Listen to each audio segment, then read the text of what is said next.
সাগর পাড়ি দিয়ে যারা আসে এটা আসা তো একেবারেই অনুচিত। সরকার যাতে উদ্ধার কাজ অব্যাহত রাখেন এই নিষেধাজ্ঞাটা শিথিল করেন।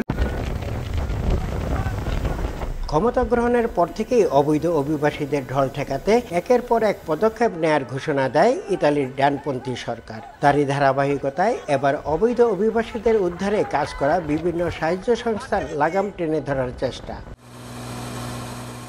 ভূমধ্যসাগরে অবৈধ অভিবাসী উদ্ধারে এনজিওগুলোর ছোট ছোট বিমানগুলোকে দেশটির সিসিলিয়া, পেন্টেলেরিয়া এবং লাম্পেদুসার বিমানবন্দর থেকে আর উঠতে না দেওয়ার সিদ্ধান্ত নিয়েছে ইতালি সরকার। মঙ্গলবার দেশটির সিভিল এভিয়েশন কর্তৃপক্ষ এই সিদ্ধান্তের কথা জানায়।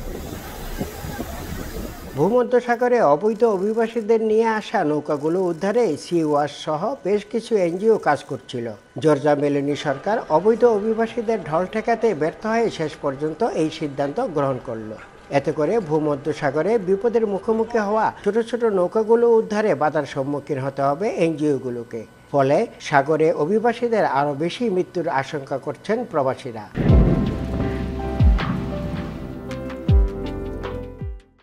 সরকারের যে নতুন বিধান, কিছু ফ্লাইটের যে এয়ারপোর্টগুলি ছিল তারা বন্ধ করে দিয়েছেন।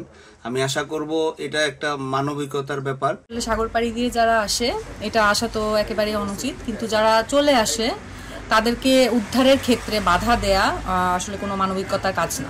যারা অবৈধ পথে চলে আসেন সরকার যাতে উদ্ধার কাজ অব্যাহত রাখেন এই নিষেধাজ্ঞাটা শিথিল করেন। লিবিয়া, তিউনিসিয়া থেকে আসা অভিবাসন প্রত্যাশীদের উদ্ধারে কাজ করছে ফ্রান্সের ওশেন ভাইকিং, স্পেনের ওপেন আর্মস এবং জার্মানির সি ওয়াশ সহ বেশ কয়েকটি উদ্ধারকারী জাহাজ। এই প্রতিষ্ঠানগুলোকেও বারবার উদ্ধার কাজে বাধার সম্মুখীন হতে হয়েছে। অনেক সময় অবৈধ শরণার্থীদের নিয়ে দিনের পর দিন সমুদ্রে ভাসতে হয়েছে জাহাজগুলোকে। চলতি বছরের 22শে মার্চ পর্যন্ত ইতালিতে প্রবেশ করেছে 6,560 জন অভিবাসন প্রত্যাশী। তাদের মধ্যে শীর্ষে রয়েছে বাংলাদেশিরা। এই 3 মাসে 1500-রও বেশি বাংলাদেশি ইতালিতে প্রবেশ করেছে। ইতালির রোম থেকে হাসান মাহমুদ, সময় সংবাদ।